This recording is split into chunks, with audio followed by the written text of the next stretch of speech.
War. War never changes. War can bring out the worst of humanity, and its countless casualties and atrocities are incredibly saddening, especially when those atrocities cause Sega to leave console development and become a third-party developer. Video game console wars. They're a concept as old as time, or at least the early 90s. Obviously, people want to justify the product they spent up to $300 on, and don't want to concede that a different system is better than theirs. So because of that, I understand why console wars are a thing, but nowadays, I just think the entire concept is a little childish. Personally, I think you should just like the things you like on your own and not belittle others for what kind of version box they purchased. Just enjoy the type of games you play and not by what kind of system they're on. Well anyway, today we're taking a look at the console wars from the previous generations, as well as looking towards the future to see what company may come out on top in the upcoming gen. So let's get started by taking a look at the first generation of consoles.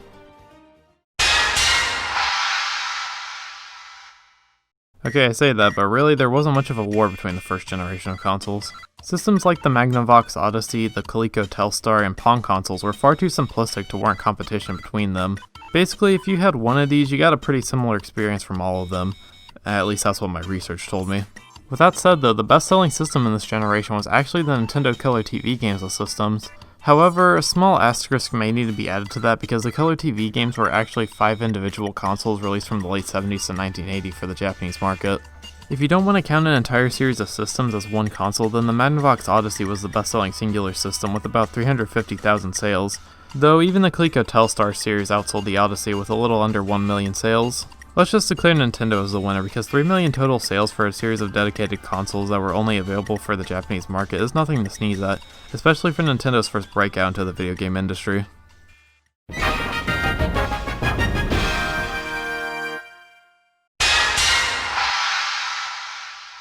Now here's where console wars really started to begin. An increase in technical fidelity as well as variety in console choices, we'll get back to this, brought with it competition and actual advertising to sway consumers into buying an Intellivision and not a stupid fucking Atari.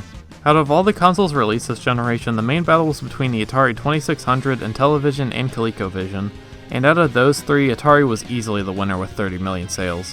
The 2600's earlier release day, exclusive rights to several arcade titles like Pac-Man and Space Invaders, more support from companies like Activision, and overall cheaper price compared to its competitors, made it a much more appealing choice to consumers at the time. And while Atari did have a small fluke with the Atari 5200's release day in 1982, they still held a considerable lead compared to the other console manufacturers at the time. The Intellivision was Atari's main competitor this generation, and despite being influential in several ways, it never had a great third-party lineup to really compete with Atari's arcade game exclusivity, and did instead try to focus more on sports titles and more unique control schemes. Over the years, Mattel would release more and more console revisions and peripherals for the Intellivision, but despite that and a pretty decent smear campaign, the Intellivision lost to Atari with only 3 million copies sold. Not bad, but not great compared to Atari's 30 million.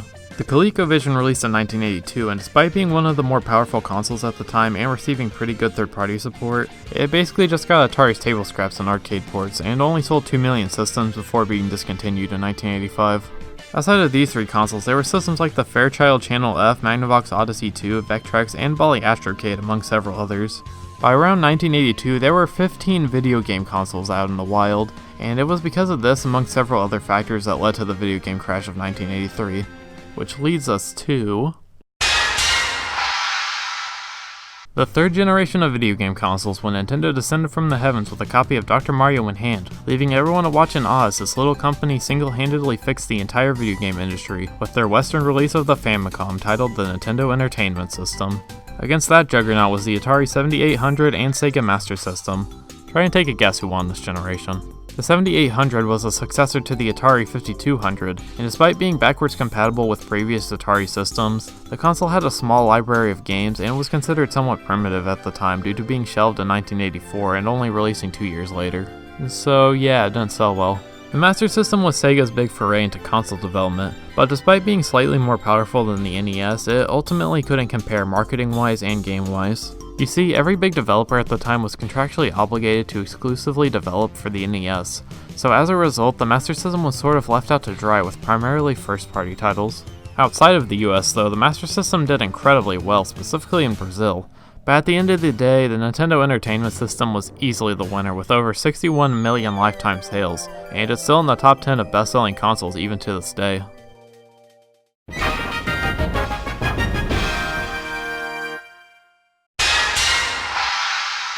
And now it's time for these console wars to get really heated. It's the battle that defined a generation, the SNES versus the Sega Genesis. As a way to strike back at Nintendo for the last generation, Sega went all in on marketing and creating games that were seen as more mature and cooler than Nintendo's offerings. These efforts brought about the Sega Genesis/Mega Drive, released in 1988 originally as a competitor to the NES. On Nintendo's end, they developed the Super Nintendo Entertainment System in 1990, thus creating one of the most aggressive rivalries of all time. Sega was definitely more involved in marketing their console over the SNES, coining taglines such as "Genesis does what nintendon't," and "with the greatest lie ever told through the existence of blast processing." You see, if you were to compare the two consoles side by side, you'd find that the Super Nintendo was better in pretty much every way except in CPU speed. This led to Sega weaponizing this into the form of blast processing, stating that their games could run much faster and look better graphically to boot. In all actuality, blast processing was just a bunch of marketing fluff, and it really didn't mean much in the grand scheme of things. Throughout the generation, Nintendo and Sega were constantly trying to best each other by any means necessary, releasing genre-defining game after genre-defining game. Games like Mortal Kombat were seen as superior on Genesis due to the allowance of blood and gore. First-party Nintendo games largely pushed what was capable of at the time, like with Donkey Kong Country's pre-rendered graphics. Aladdin on both consoles created a debate as to which version is better, which still exists today. And of course, all of Sega's efforts to dethrone Nintendo were personified through the creation of Sonic the Hedgehog. The battle was tense to say the least, but ultimately Sega's undoing would occur at their own hand. Sega wanted to find ways to increase the power of the Genesis through the creation of the Sega CD and 32X add-ons. These products were fairly pricey at the time, and I think they scared away consumers in some way. Along with the asking price, these add-ons didn't have very large libraries, and in short, it felt like Sega tried to shift away focus from the core Genesis too quickly. The 32X add-on was the same price as the Genesis at launch, and it probably would have been better for Sega to just wait for 32-bit graphics to become the norm rather than try and soup up their already existing system. Well, in the end, the Sega Genesis just barely lost to the SNES, with 35 million systems sold compared to Nintendo's 49 million. However, those weren't the only two consoles to come out this generation, as there was also the TurboGrafx-16 and Neo Geo. Well, let's just keep this brief since these don't stand out all that much. The TurboGrafx-16, or PC Engine in Europe and Japan, may have been the first 16-bit console released at the time, but from an outsider's perspective, it didn't have a library that could even compare to Nintendo and Sega's offerings, and as a result, it did pretty poorly over here in the US. Alongside that, despite having 16 in the name, the console used a modified 8-bit CPU, which some saw as deceptive marketing, and its poorly timed release among all those other factors ultimately made the console only sell 10 million units. Alternatively, the Neo Geo's fatal blow was due to how the console and games were priced. The Neo Geo provided arcade-perfect ports of several hit titles, but that caused the console's price to skyrocket and be sold at $650 US, with games being sold at $250. Yeah, I think it's pretty obvious why it failed. Oh, and also the CDI came out this generation. Yay!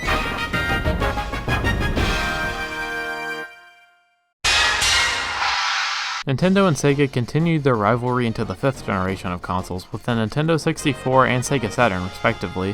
However, there was a new kid on the block who was ready to start up some trouble. But to explain that, we need to go back in time a bit. In 1986, Nintendo and Sony were working in a joint venture to give the Super Nintendo a CD-based add-on similarly to the Sega CD titled the Nintendo PlayStation. However, upon rereading their contract in 1988, Nintendo President Hiroshi Yamauchi realized that their agreement would give Sony complete control over any and all games produced on the add-on, thus causing a fallout between both companies and the deal as a whole. Sony, as a result, decided to use everything that they had learned from working with Nintendo in order to create their own CD-based console titled the Sony PlayStation, or PS1. And with that, a three-way war broke out between Sony, Nintendo, and Sega to see who would win the 5th generation of consoles. For Nintendo's console, the N64, they decided to keep it a tried-and-true cartridge-based system, which in turn swayed a lot of the big N's developers towards Sony, as the PlayStation used CDs, which could hold a lot more storage compared to cartridges at the time.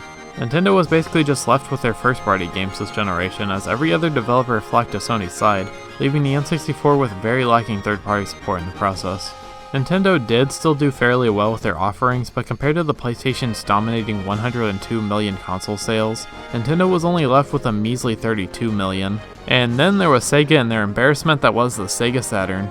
Right off the bat, Sega set themselves up for failure by announcing at E3 1995 that their brand new console was available right at that moment for $400. This decision ended up greatly hurting Sega, as retailers were incredibly angered at the surprise announcement, and some as a result decided not to even sell the system.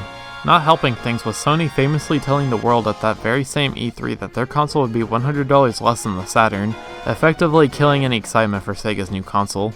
In the end, with a botched launch, lacking titles, and some complications in actually developing for the damn console, the Saturn flopped hard, only getting 9.2 million sales. Like last gen, there were some smaller consoles like Atari trying to stroll back into the video game industry through the Atari Jaguar, but as you can probably guess, it didn't do very well in stopping Sony's bloodlust.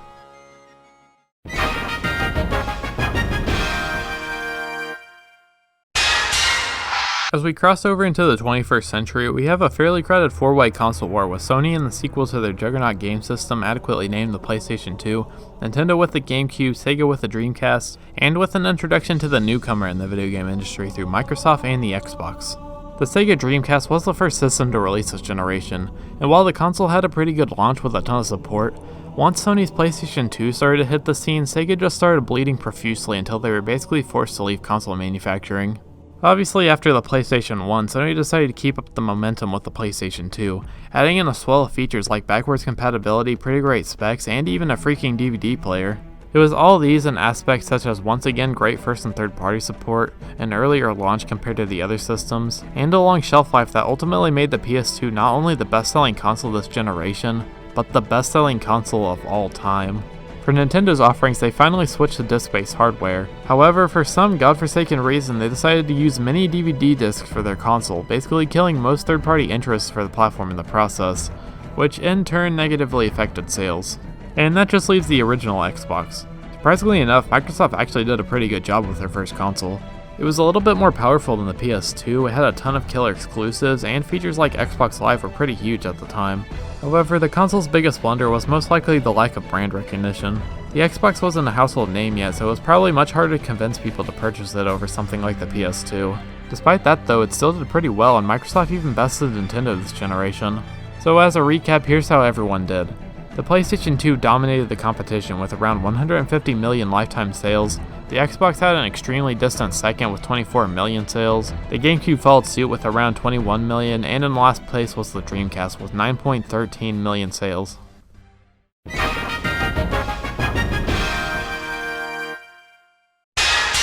Onto the 7th generation of consoles, and this was definitely one of the more competitive console wars in gaming. Nintendo decided to do their own thing this generation and focus on a console centered around motion controls rather than pushing graphical fidelity or hardware. Their system was obviously the Nintendo Wii, and despite not being super powerful, this thing sold insanely well with over 100 million consoles sold due to it cornering the casual market that didn't know what an L button was. So yeah, Nintendo basically took their money bags and ran off into the wind laughing hysterically as they left Microsoft and Sony to duke it out. Microsoft's console, the Xbox 360, released first out of the three, and it had a lot of momentum at the start minus some somewhat faulty hardware. Sony's PlayStation 3 conversely was super expensive, difficult to develop for, and was largely just riding on the brand's name to sell the system. These commercials certainly didn't help either. Things started to change, however, about halfway through the generation as Microsoft began to focus in more on casual audiences through the Kinect and other applications, while Sony got their shit together and made the PS3 much cheaper with a ton of compelling exclusives and a pretty great marketing campaign to boot. The two were pretty close throughout the generation with about 86 million systems sold, but it was ultimately that final push towards the end of the PS3's life that boosted Sony into second place.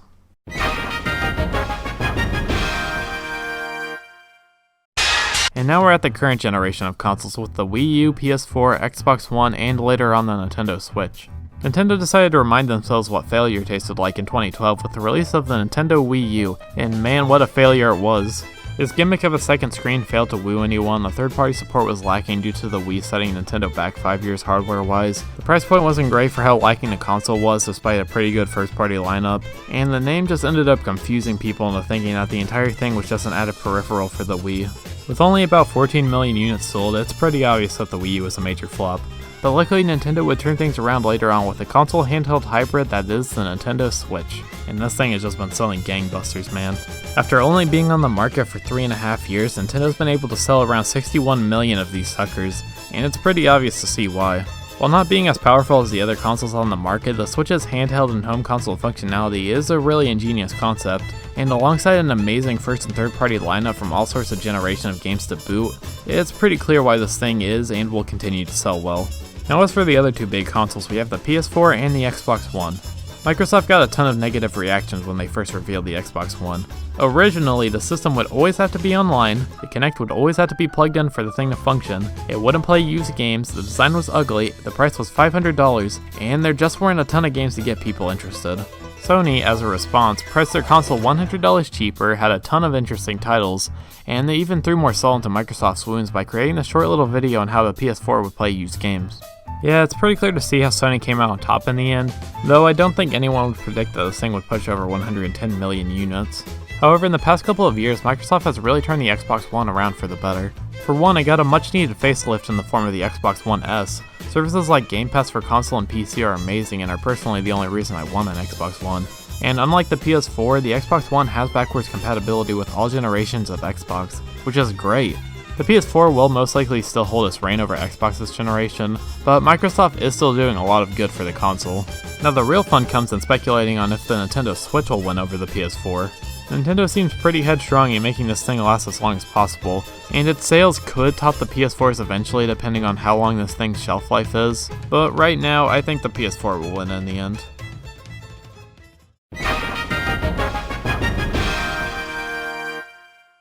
And finally, we have the upcoming console war for next generation, the PlayStation 5 versus the Xbox Series X versus the Nintendo Switch. It's debatable putting the Switch here as a next-gen system considering it came out last generation, but as I mentioned, Nintendo wants this thing to last, and if they're smart, releasing a souped-up Switch to somewhat compare to the other two big consoles could be effective. This is Nintendo we're talking about here though, so they probably won't do that. As for the race between the PS5 and Series X, well, it's a basic answer, but I think the PS5 will win in the end. Despite having a ton of interesting features like Game Pass backwards compatibility, functionality with any Xbox One controller, and so on, I just think Sony has more compelling games in the pipeline that'll sway people into buying a PS5, funk-riddled design and all. Microsoft's made it abundantly clear that they don't care so much about exclusives anymore, and if anything, they want you to get Game Pass rather than get a new Xbox. I think that's perfectly fine, but in the pointless topic that is console wars, it definitely makes the PS5 a little more appealing as a result. Now that's not to say the PS5 will be all perfect. They've already mentioned how PS4 controllers can't be used for new games, and how it'll only be backwards compatible with about 100 PS4 games at release. So in the end, there are a lot of factors that can lead to either side winning. I just think Sony will come out on top in the end. So that was a history of video game console wars. I think the concept is kinda dumb, but it is fun to look back and see what factors ultimately led to a company's success or failure. Of course, some information may be wrong, so be sure to correct me if I missed anything important. I'm not a historian after all. I couldn't tell you jack shit as to why the Peloponnesian War was important, but I can talk all day about the Genesis. It can play Cyborg Justice after all, surely one of these things is more significant than the other.